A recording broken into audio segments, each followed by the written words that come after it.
दोस्तों विप्रो लिमिटेड की बात करें तो स्टॉक के अंदर करीब 2% की गिरावट है। लेकिन ये गिरावट सिर्फ विप्रो में नहीं है, पूरे बाजार में ज़बरदस्त गिरावट है।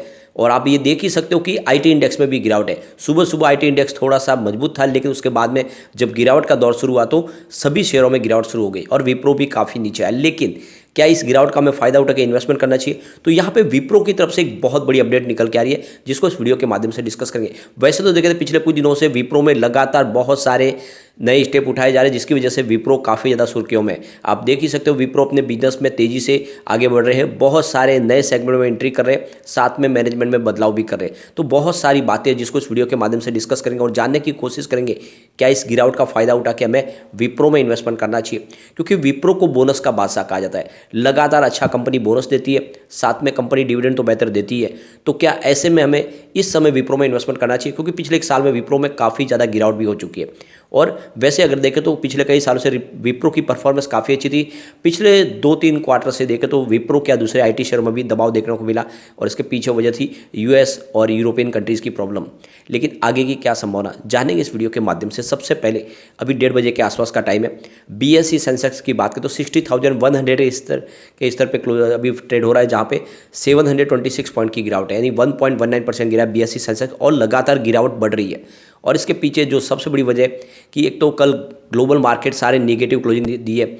आप देख सकते हो डाउ जोन्स की बात करें तो 33,027 के स्तर पे 1.05% की गिरावट थी।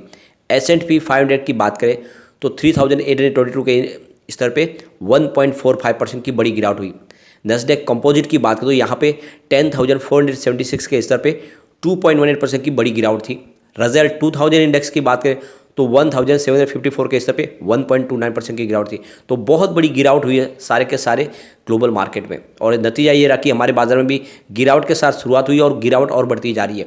अब यहाँ पे देख सकते हो कि जो सबसे बड़ी जो प्रॉब्लम है वो है चाइना में, जो कोरोना लगातार फैल रहा है और बहुत ज़्यादा कंट्रोल के बाहर हो रहा है। वहाँ पे समझ में नहीं आ रहा लोगों को क्या किया जाए। ना तो उनको हॉस्पिटल मिल पा रहे हैं, ना बेड मिल पा रहे हैं, ना उनको दवा मिल पा रही है।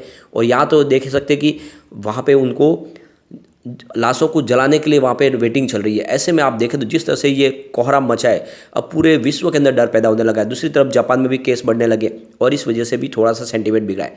दूसरी तरफ देखें तो कल यूएस मार्केट में भी विप्रो में काफ़ी बड़ी गिरावट हुई थी। आप देख सकते हो $4.57 के आसपास क्लोजिंग रही, जहाँ पे 2.35% की गिरावट देखने को मिली।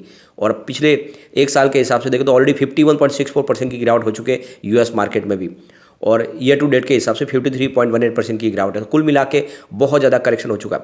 अब आज बाजार की बात करें, जो बड़ी गिरावट है वो है स्मॉल कैप के अंदर, वहाँ पे ज़बरदस्त पिटाई हो रही है। आप देख सकते हो स्मॉल कैप में करीब 3.5% के ऊपर की, यानी लगभग 3.5% के आसपास की गिरावट हो रही है। यहाँ पे अगर हमारे बाजार की बात करें तो जो बड़ी गिरावट है, सबसे भयंकर गिरावट वो है निफ्टी पीएसयू बैंक पे 4.74% की बहुत बड़ी गिरावट है। यानी एक तरह से देखें तो क्रैश कर गया है निफ्टी पीएसयू बैंक, और इसी से बाजार में दबाव देखने को मिल रहा है। 0.5% की भयंकर गिरावट। और उसके बाद में जो गिरावट दूसरी हो रही है वो है निफ्टी मीडिया में 3.22% की बड़ी गिरावट। और सभी इंडेक्स में हमें रियलिटी में भी काफ़ी बड़ी गिरावट है, 2.18% की गिरावट है। और ये देखिए तो इस तरह से जो गिरावट का माहौल बना है उसकी वजह से आईटी इंडेक्स भी अछूता नहीं रहा, वहाँ पर भी हमें 1.33% की गिरावट देखने को मिल रही है। तो सभी इंडेक्स में गिरावट, सिर्फ एक फार्मा इंडेक्स है जिसमें पॉजिटिव माहौल बना हुआ, और उसके पीछे वजह भी है कि अगर कोरोना आएगा तो फार्मा सेक्टर का कामकाज बढ़ जाएगा। अब विप्रो की बात करें तो फिलहाल स्टॉक 380 के आसपास है, 2.15% की गिरावट है। अब देख सकते हो आप पिछले एक साल के हिसाब से 45% का निगेटिव रिटर्न मिल रहा है। 694 के आसपास स्टॉक था।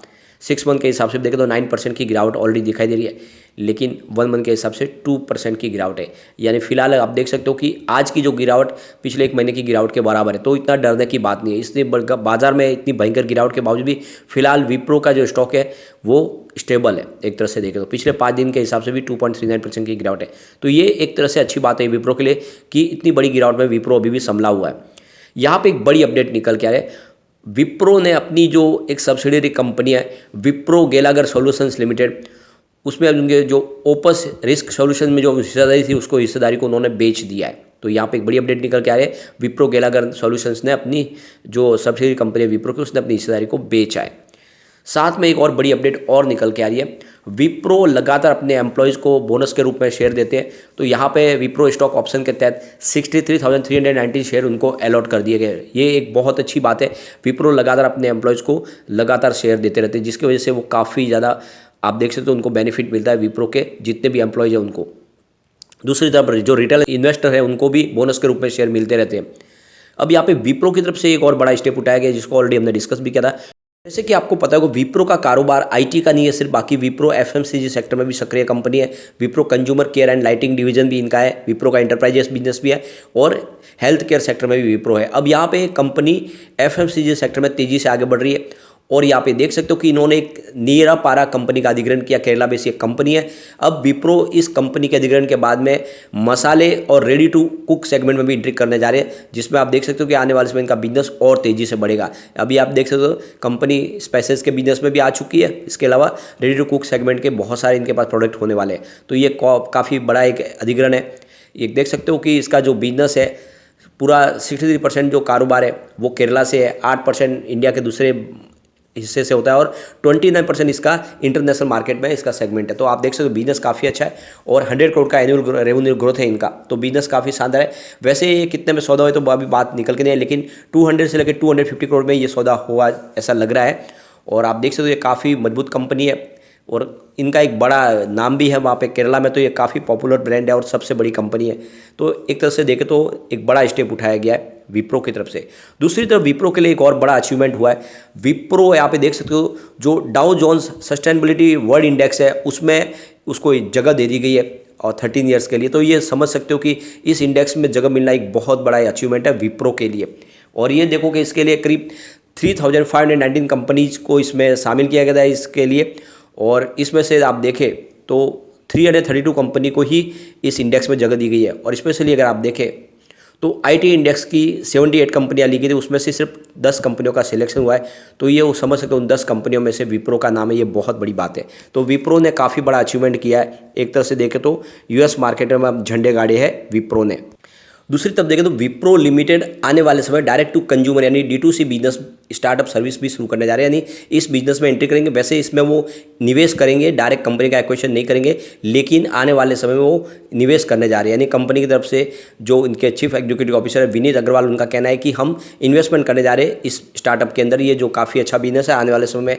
तो करीब 100 से लेकर 200 करोड़ का इन्वेस्टमेंट करने का इनका प्लान है, जो एक बड़ी बात है। तो आप ये समझ ही सकते हो कि विप्रो लगातार अच्छे डिसीजन ले रहे हैं। इससे पहले अगर आप देखें तो कंपनी ने अपने बहुत सारे जो कंपनी के हेड है अलग अलग कंट्रीज़ के अंदर उनको बदला है, एक नई टीम लाई है। इसके अलावा अगर आप देखें तो बहुत सारे एक्वेशन किए। ये जो नीरापारा इनका 13वां एक्वेशन है, तो आप देख ही सकते हो बिजनेस तेजी से बढ़ रहा है। ऐसे में इस गिरावट का आपको फायदा उठाना चाहिए। यहाँ पे अगर आप इनके रिजल्ट को देखोगे तो आपको समझ में आएगा कंपनी का बिजनेस लगातार अच्छी तरह से बढ़ रहा है। भले ही 2-3 क्वार्टर में आईटी में दबाव हो, लेकिन आप देख सकते हो 2019 में इनका टोटल जो रेवेन्यू था वो 61.63 थाउजेंड रुपीज़ का था और कंपनी को 9,000 रुपीज़ का प्रॉफिट हुआ था। 2020 में इनका रेवेन्यू बढ़ के 63.87 थाउजेंड रुपीज़ तक पहुंच गया और इनका प्रॉफिट 9.72 थाउजेंड रुपीज़ तक पहुंच गया। 2021 की बात करें तो रेवेन्यू बढ़ के 64.34 थाउजेंड रुपीज़ तक पहुंच गया और इनका प्रॉफिट 10.80 थाउजेंड रुपीज़ तक पहुंच गया। लेकिन 2022 में कंपनी ने ज़बरदस्त कमाल किया, रेवेन्यू सीधा 81.38 थाउजेंड रुपीज़ तक पहुंच गया और कंपनी को 12.23 थाउजेंड रुपीज़ का प्रॉफिट हुआ। तो ये तो बहुत ही शानदार आंकड़े हैं जो इशारा करेगा कि कंपनी का बिजनेस तेजी से बढ़ रहा है। और जैसे ही आईटी सेक्टर में थोड़ा सा संभावना पॉजिटिव बनेगी, ये स्टॉक दौड़ेगा क्योंकि काफ़ी ज़्यादा करेक्ट हो चुका है। तो नजरिया लॉन्ग टर्म का लेके आपको विप्रो में इन्वेस्टमेंट करना चाहिए। यहाँ पे डीआई की जो होल्डिंग है वो भी दुगुना हुई है जून क्वार्टर के मुकाबले, ये बहुत बड़ी बात है। आप देख सकते हो जून में जहाँ पे डीआई की 3.43% की होल्डिंग थी वो इस बार 7.96% हो गई, लगभग जस्ट दुगुना किया होल्डिंग को डीआई ने। यहाँ पे एफआई की तरफ से थोड़ा सा निवेश कम किया गया, 6.95% की होल्डिंग थी क्वार्टर 1 में जो 6.5 हुई है फिलहाल क्वार्टर 2 में। और देख सकते हो कि लगभग 72.96% के शेयर प्रमोटर के पास है, जो बहुत बड़ी बात है। जनरल पब्लिक के पास मात्र फिलहाल 12.29% के शेयर है। पिछले क्वार्टर में ये 16.36% के आसपास थे। तो ये आप समझ ही सकते हो कि जनरल पब्लिक के शेयर है वो फिलहाल डीआई के पास चले गए। ऐसे में आपको लॉन्ग टर्म का नजरिया लेके यहाँ पे विप्रो में निवेश कर लेना चाहिए। विप्रो मुझे काफ़ी शानदार लग रहा है। आप पिछले 10 साल की इसकी परफॉर्मेंस देखें तो सेल्स के आंकड़े काफ़ी उत्साहवर्धक है।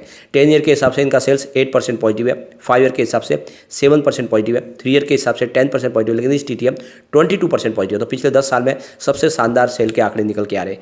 अब प्रॉफिट ग्रोथ की बात करें, 10 ईयर के हिसाब से 8% पॉजिटिव है, 5 ईयर के हिसाब से भी 8% पॉजिटिव, 3 ईयर के हिसाब से 11% पॉजिटिव है, लेकिन इस TTM 7% डाउन है यानी माइनस है। तो इसके पीछे वजह है जियोपॉलिटिकल टेंशन और इसके अलावा यूएस का इन्फ्लेशन, ये थोड़े प्रॉफिट के आंकड़े दबाव में दिखाई दे रहे हैं, लेकिन जल्दी यहाँ पे इंप्रूवमेंट दिखाई देगा।